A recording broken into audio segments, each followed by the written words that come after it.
জীবনে মতে একটা সেই সুখ করার সময় এসেছে। তোরা আর কি করে সুখ করবি?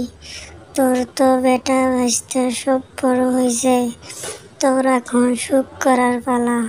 হ্যাঁ, ঠিকই বলছিস তুই, আমি এখন সুখ করব। তুই কি করবি? তোর তো ইনকাম ভালো। কি আমার ইনকাম? তুই দোকান দিছিস আর আমরা কামলা বেচে খাই। আমাদের দিনকাল কেমন যাচ্ছে? তোর দিনকাল খুব ভালোই তো যাচ্ছে। হ্যাঁ জুলেখার মা, তুমি এখানে কি করছো? হ্যাঁ আর কইও না, আমি এই কাপড়গুলা এত কালা হয়েছে, তা ধোবার সময় পাই না, কাজ করে শেষ। হ্যাঁ তুমি আবার কি কাজ করো?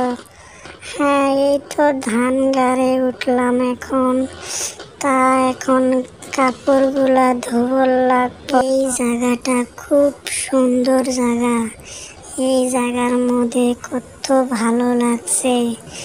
দেখ তোমার এখানে পাথরের উপরে বসে বসে হাওয়া খেতে পারিব, তার মধ্যে কি সুন্দর জায়গা। এই জায়গা থুয়া আমার যাবার মন ধরছে না, এখানে খুব খাবারের কষ্ট। কি সুন্দর জায়গা, এই জায়গাটা কোথায় রে? এই জায়গাটা হইল শ্রীলঙ্কা। হ্যাঁ এই জায়গাটা খুব সুন্দর, কি সুন্দর করে ঘর বাড়িগুলা সাজাইছে। এরকম করে যদি আমি একটা ঘর দিতে পারতাম কত যে ভালো লাগতো। হ্যাঁ দিতে পারবি, কেমন করে দিব?